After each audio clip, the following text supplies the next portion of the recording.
સંસદનું ચોમાસું સત્ર 21 જુલાઈથી 12 ઓગસ્ટ સુધી યોજાશે. કેન્દ્રીય સંસદીય બાબતોના મંત્રી કિરણ રિજિજુએ બુધવારે જાહેરાત કરી કે સંસદનું ચોમાસું સત્ર 21 જુલાઈથી શરૂ થશે અને 12 ઓગસ્ટ સુધી ચાલશે. 16 વિપક્ષી પક્ષોના નેતાઓએ બેઠક યોજી અને વડાપ્રધાન નરેન્દ્ર મોદીને પત્ર લખી પાકિસ્તાન વિરુદ્ધ ભારત ઓપરેશન સિંદૂર પર સંસદનું વિશેષ સત્ર બોલાવવાની માંગ કર્યા બાદ આ વાત સામે આવી છે.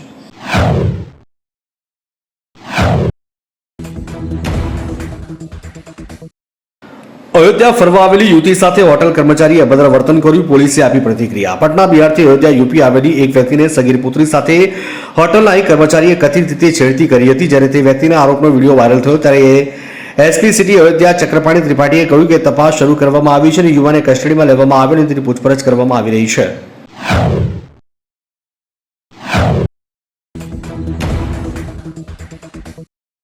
કોવિડના વધારા વચ્ચે બેંગ્લોરમાં માસ્કની માંગ વધી. કર્ણાટકમાં કોવિડ-19ના કેસ ફરી વધી રહ્યા છે ત્યારે બેંગ્લુરુના લોકો ફરી એકવાર માસ્કનો ઉપયોગ કરવા લાગ્યા. જોકે બેંગ્લુરુના શહેરમાં સાવધાનીનું સ્તર અસંગત લાગે છે. રસાયણશાસ્ત્રીઓ માસ્ક એન્ડ હેન્ડ સેનિટાઇઝરના વેચાણમાં નવેસરથી વધારો નોંધાવે છે, જે રોગચાળાના શરૂઆતમાં તબક્કાની યાદ અપાવે છે.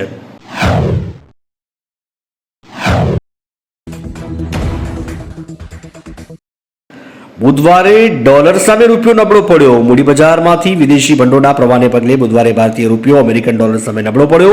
વિદેશી સંસ્થાકીય રોકાણકારોએ મંગળવારે ચોખ્ખા ધોરણે 2853.83 કરોડના ઇક્વિટી વેચ્યા હતા અને એક્સચેન્જ ડેટા દર્શાવે છે. જોકે સકારાત્મક સ્થાનિક ઇક્વિટી બજાર અને નરમ વૈશ્વિક ક્રૂડ ઓઇલના ભાવને કારણે કેટલાક ઘટાડા મર્યાદિત રહ્યા હતા.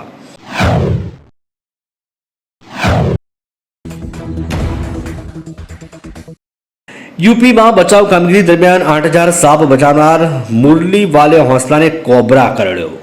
ઉત્તર પ્રદેશના જૌનપુરમાં પ્રખ્યાત યુટ્યુબર અને સાપ પ્રેમી મુરલીવાલે હોંસલાને કોબરાને કરડ્યા બાદ આઈસીયુમાં દાખલ કરાયો છે. અહેવાલ અનુસાર તેમણે 8000 સાપ બચાવ્યા છે અને આ ઘટના સમયે તેઓ જાળમાં ફસાયેલા કોબરાને બચાવવા રહ્યા હતા ત્યારે તેની સ્થિતિ ખતરાથી બહાર હોવાનું કહેવાય છે.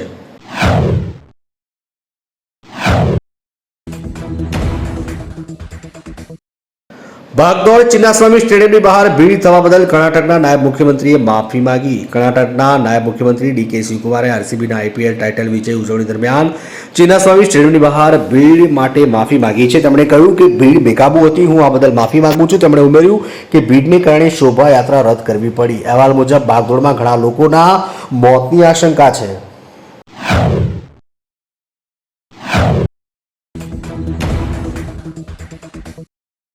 દેહરાદૂનમાં ટ્રાફિકથી બચવા માટે હું હવામાં દોડતી બસ શરૂ કરવા માંગુ છું. ગડકરી. કેન્દ્રીય પરિવહન મંત્રી નીતિન ગડકરીએ ઉત્તરાખંડના દેહરાદૂનના મુલાકાત દરમિયાન કહ્યું કે મારું એક સ્વપ્ન છે કે દેહરાદૂનમાં ટ્રાફિક ઓછો કરવા માટે હું એક ડબલ ડેકર બસ શરૂ કરવા માંગુ છું જે હવામાં દોડશે. તેમણે ઉમેર્યું કે બસમાં 125 થી 150 લોકો હવાઈ મુસાફરી કરશે. બધું શક્ય છે. ગડકરી ઉત્તરાખંડના મુખ્યમંત્રી પુષ્કરસિંહ ધામીને આ માટે પ્રસ્તાવ મોકલવાનું કહ્યું.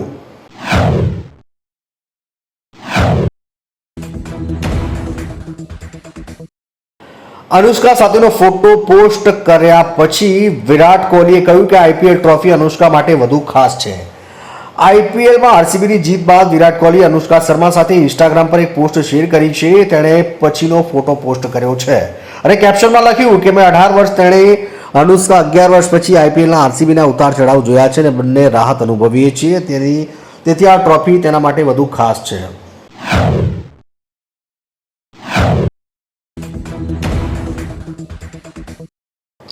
ભારતમાં દર વર્ષે આટલા બધા ચક્રવાતનો સામનો કેમ કરવો પડે છે? ભારતનો લાંબો દરિયા કિનારો અને ગરમ સમુદ્રી પાણી તેને ચક્રવાત માટે સંવેદનશીલ છે.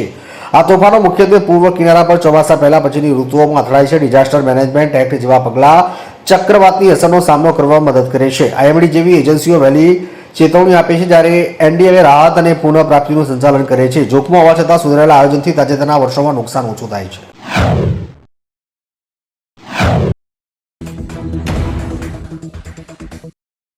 તેજસ્વીએ ડોક્ટરને ઝાડ સાથે બાંધીને માર મારવાનો વિડીયો શેર કર્યો. બિહારની તુલના તાલિબાન સાથે કરી.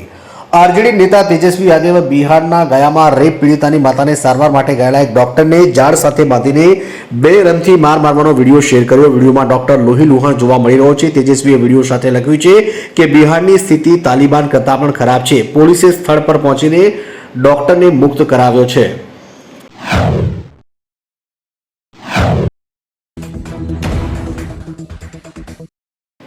દેશમાં કોરોનાના કેસ 4000ને પાર, આરોગ્ય મંત્રાલય એલર્ટ રહેવા રાજ્યોને આપ્યા નિર્દેશ. ભારતમાં છેલ્લા 24 કલાકમાં ઓછામાં ઓછા 276 નવા કોવિડ-19ના કેસ નોંધાયા છે. કેન્દ્ર સરકારે રાજ્યોને સક્રિય તૈયારી માટે ચેતવણી આપી છે.